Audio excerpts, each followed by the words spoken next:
Amid the pandemic and the summer season, many of our kids are spending more time online to connect with their friends and keep themselves occupied. But even if you've talked to your kids about screen time limits and responsible online behavior, it's still tough to manage what they do when you are not there. So our tech expert, Burton Kelso, is here to tell us what to do when kids try to bypass parental controls. Welcome back, Burton.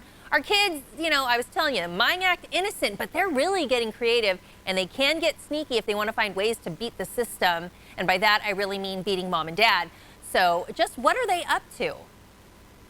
Well, some of the things that kids are up to are they're resetting their devices to factory defaults. Wow. What this normally does is it wipes out parental controls, and they can just start fresh. So parents need to be aware that they need to get parental control systems that don't allow them to reset their devices back to factory defaults, and to make sure that they don't set the kid up as an administrator. Make sure they're like a secondary user so they can't make any changes to their devices. Oh my goodness, resetting it to factory settings. I can't believe they're doing that. I do know, though, that mine are a little bit addicted to that thing called Wi-Fi. We do have a secure network at home, but do I need to be mindful of other networks they might try to access? Yeah, some parental control devices rely on your wireless network, so kids will get off of your Wi-Fi and go over to the neighbors or go to sit maybe outside the library.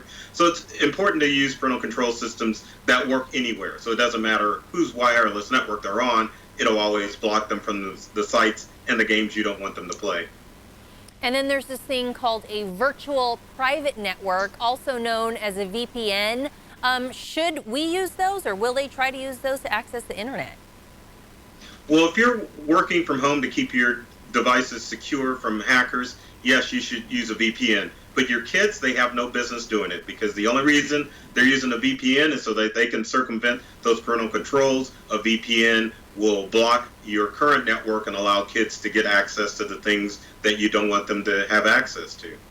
I've spoken like a true parent, things they have no business doing. Okay, so no VPN for the kids. What if our kids delete those parental controls? Are we going to get notified? It depends on what parental control system you use.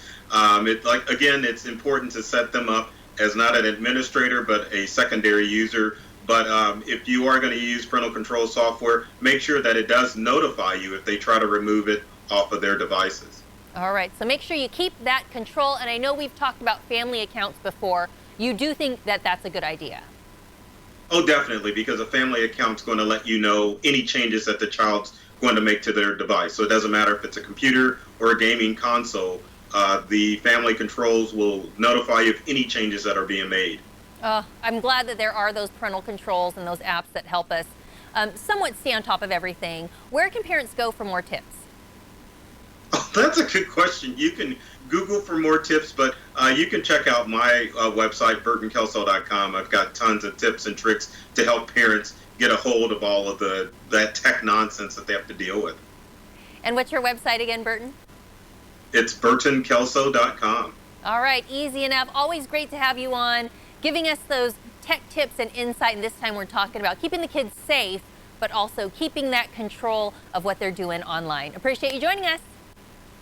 Thank you, Aubrey. This interview involves commercial content. The products and services featured appear as paid advertising.